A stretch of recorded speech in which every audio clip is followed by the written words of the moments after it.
Tiffany asked, I live in a different state than my husband. Will this be a problem for my removal of conditions? Well, it might be. You know, it is possible to get removal of conditions or ROC approved if you are living separate from your husband. But the goal of the removal of conditions, remember, is, what I should say is the goal of the conditional green card, the reason if you've been married less than 3 years, you'll get a conditional green card that expires in 2 years. The purpose of that is so that the government can get another look at your relationship 2 years later.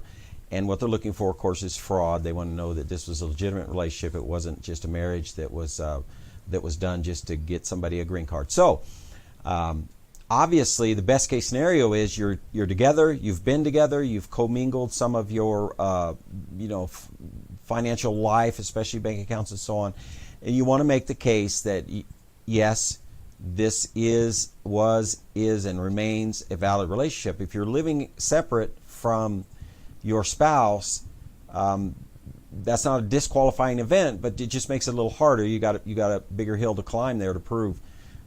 The obvious question is going to be, why are you living separate? Is it for a job? Is it because one half of the couple had to go off somewhere else to work? That might be a pretty good reason. If you're living separate for another reason, you're estranged or something, then you've got a little more to prove. And, having said that, even if you're divorced, it's still possible to do a removal of conditions. But again, you're going to have to prove that the marriage was in good faith. It just didn't work out. And so you're going to have a little more work to do. So it's possible, but it is going to be a little tougher. The ideal situation, the easiest situation is when you're living together, you've been together the whole 2 years, you've commingled your assets, as far as life insurance, health insurance, bank accounts, lease, maybe you even had a baby, those kind of things. Those are the real solid pieces of evidence that they like to see that show that, yeah, this is legit. We're moving forward as a married couple and doing all the things a married couple does by commingling our lives.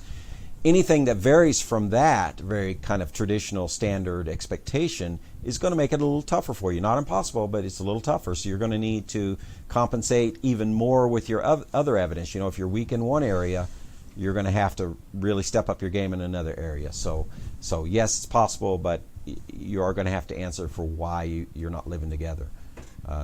That is going to be something you need a satisfactory explanation for. If you found this video useful, it would mean a lot to us if you could hit the like button and comment below to let us know what you think.